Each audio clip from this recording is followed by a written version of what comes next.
Sega hasn't nearly made as much of a big deal of their latest Sonic game, Sonic Superstars, as they did with Sonic Mania.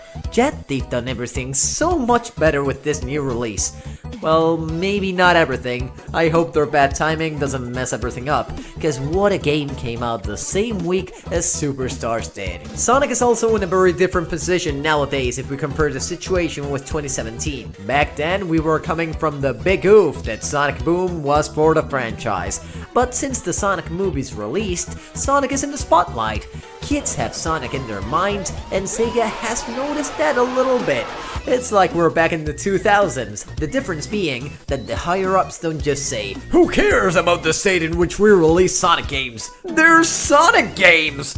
No need to get the dialogue bad out, unless... Nah, just kidding. Oh, by the way, this video will include spoilers of Sonic Superstars. Not that there's much to spoil story-wise though, I can feel a wave of joy coming my way from everything the Sonic franchise offers nowadays. And that's the first thing Sonic Superstars inspired onto me. Joy. So colorful, such appealing music, such amazing renders. Oh my god, the renders of the characters are so good to look at! I can't exactly point my finger on what these renders have that classic Sonic hasn't had in the last 10 years. I've got a feeling that it's the colors, but it just feels so refreshing. Just like the Chaos Cola I'm here to promote as soon as somebody pays me.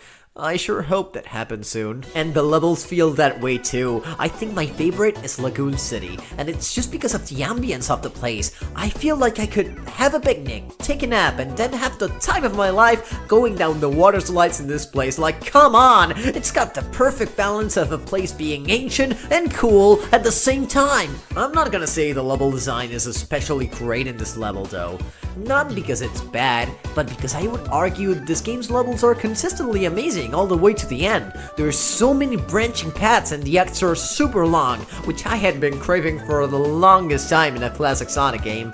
I'm not gonna lie, there's some times when I feel like I'm not doing much playing through Speed Jungle, and there's that act in Pinball Carnival where you just have to go on a platform waiting to jump, which is a bit boring to me, but come on, that's nothing compared with what the rest of the game has to offer. And seriously, as for the visuals, it's not just Lagoon City. You could take a screenshot at any point of the experience and it would look good, but I do have to admit that the level themes didn't impress me that much. Lagoon City, Golden Capital, and Cyber Station maybe were cool fun stages, but outside of that, the level themes were just a step in the right direction. And I mean that in the sense that they're not just pulling a Sonic Mania and recycling older stages, which I feel was long overdue. Like, yeah, props for not doing what you were never supposed to do, Sega. Good job. Now that we're speaking of the stages, let's talk about the special stages. And I mean, they're there. They sure do exist, look at them go! But in all seriousness, the concept is simple and straight to the point. It's harmless and enjoyable, but it's not groundbreaking like the Sonic Mania special stages were by bringing back that Sonic car feel. These are fun, but not super memorable in my eyes. The Chaos Emeralds give you powers, which is a concept that feels like, oh, so that's this game's gimmick, cute! It's genuinely fun to use the bullet power, and it totally feels like a burst wisp from Sonic Colors DS, which is sick good. The other powers are fine, but the game doesn't create many situations in which you feel like you would need to use them, outside of maybe using the Vine power to get to a higher area once you've already used up the far cooler bullet move. Gosh, I wanna marry the bullet move so bad. Sometimes a power symbol will appear in the corner of the screen to say, "Hey, use me please, I wanna be used." But most of the time, the reason the game wants you to use the power in that specific section is so insignificant that I just ignore the notice and keep on playing like it's just a normal classic Sonic game. It feels like this game doesn't need to be more than that, really. Oh, but wait, that's right! This game had another main gimmick, and it's not just being better than Sonic Mania, which it is. No, I'm talking about the fact that this game has a mother-freaking 4-player collab! Can you believe it? A Sonic game doing the unthinkable, offering the feature of spending time with friends. Too bad the game didn't come with friends included. Everybody's been saying that this is a horrible idea because it's impossible for 4 people to stay on the screen at the same time, and that makes the experience fumble a lot and whatnot, but I didn't mind that. at all. It's so fun to traverse Sonic stages with a bunch of friends. It's actually amazing. You take turns to control the special stage, and you all traverse the main stages at the same time. I get it sounds like something that shouldn't work, and of course it could be better, but I guess my friends and I simply get it. We spent most of the time laughing our asses off at the whole thing. It had been a while since I left from the heart like that. There was this bug where 3 of us entered the bonus stage, and Amy just kept being able to move around without the camera moving, and gosh, I wish I had that moment recorded. Nevertheless, if you're a Sonic fan and have friends who are also Sonic fans, you must play this together. Trust me, this is worth it. The only thing it's missing, like every multiplayer Sonic game since 1995, is the option to play with the Knuckles Chaotix ring that forces everyone to stay together. That thing is hilarious and misunderstood. The Sonic Classic Heroes hack is so based for having that feature, it's not even funny. It's so cool to play with all the characters in this game. You've got Sonic, Knuckles, Trip, Amy, Tails. Wait, Trip? Yep, Trip ends up being a playable character with her own story and everything.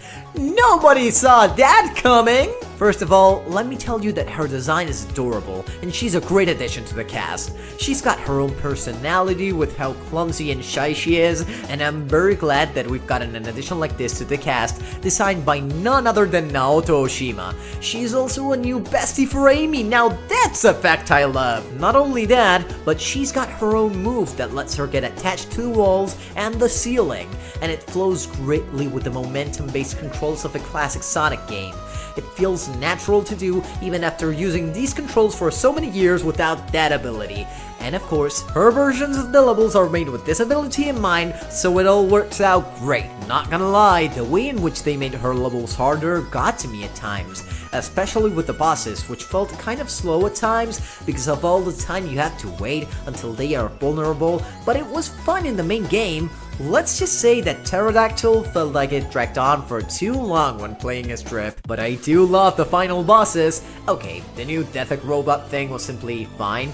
I enjoyed the challenge, but it didn't feel that mind-blowing to me. I was actually disappointed to find myself fighting yet another Death robot.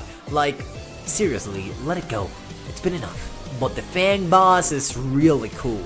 The way in which I had to slowly but surely learn every pattern was super fun to me. I loved learning where to spin dash on the terrain of the battle to earn max speed and be able to land as many hits as possible on Fang.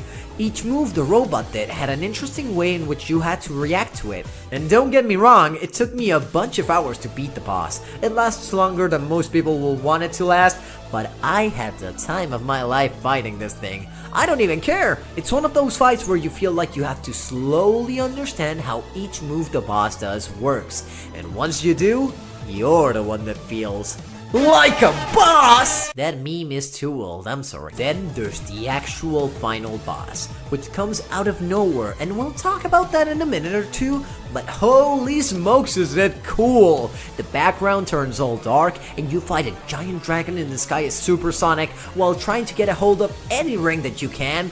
You feel the rush of having to be able to do everything in a way that you don't run out of time. It's also a very, very long boss. It can easily take 10 minutes to beat it, and I don't know if everyone will like that, but to me, that felt like what a big epic final boss battle should last. It's hard to hit the boss at times, and it will take you hours to defeat. It felt so great for me to take on a challenge like this as Supersonic. Frontiers and Superstars have made me realize how hungry I was for some good old supersonic over-the-top cool battling.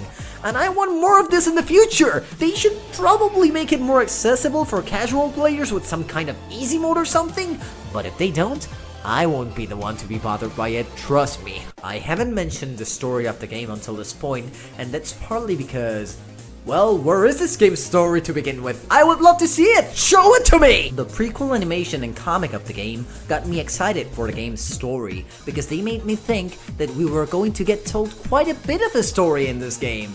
And yes, we've learned about some ancient dragons that used the same emerald powers that we got to use in the game, and that had to seal the big bad boy that turned out to be the final boss of the game. We meet Trip, who's cool and seems to be the last sun gazer. Fang is back and he's got a fitting role in the story, which you'll understand by reading the prequel comic, but that's about it. I did expect a little bit more. Everything that happens in the animated cutscenes feels so rushed to me. The one at the beginning is fine because it tells you what you need to know and it's straight to the point, but the ones at the end are like, "Oh yay, you managed to escape! Cool!" And you'd assume that the ones for the true final story would have a bit more to tell, but nope. Big bad boss appears out of nowhere. Oh no! Then you beat the boss and Trip's got some egg in which she steals the bad guy, and then everyone's back to just being happy. It's like there's a bunch of plot points, and during the game, I like the progression at which they revealed Trip's design behind her helmet.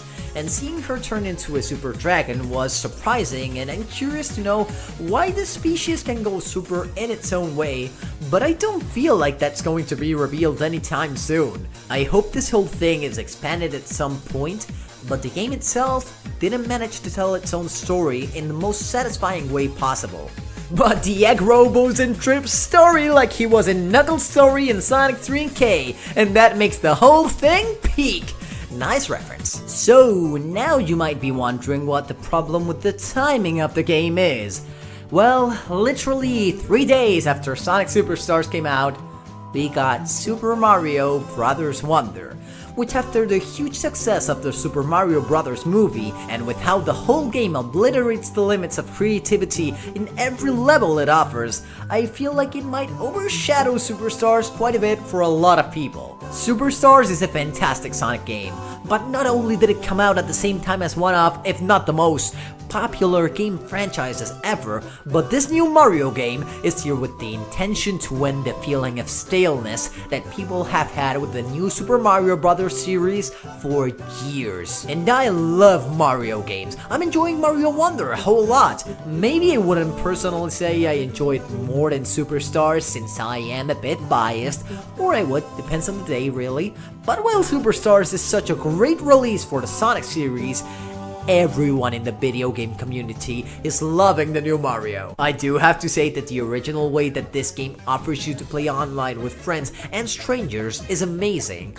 and while one of the most marketed features in Sonic Superstars is the multiplayer, Mario has one-upped that because of the fact that you can see ghosts of people who are playing at the same time as you from all around the world. I've been helped by strangers without talking when I was struggling to find some of the collectibles in Mario Wonder. I don't mean to turn this into a competition between these games. I actually feel extremely lucky to be experiencing both releases at the same time, because I'm having an amazing time with both games. But as soon as I saw Mario Wonder's reveal trailer, I couldn't help but feel like both games were going to clash in some way or another. I don't know if you'll agree though. Tell me in the comments! Tell me your opinion about both games if you want, or what you feel was missing in Superstars, or why Super Mario Bros. Wonder isn't actually that good, or even tell me if you like my video style, fellow English-speaking viewer. Also, thank you so much to and Delos for taking care of the editing and thumbnail of this video respectively. This collaboration with them just sort of happened, but they're great friends of mine who I've been very excited to work with. Now, for more videos like this, subscribe to the channel and scream at me in the comments like, "Dude, Mark, make more Sonic stuff in English, we need you!"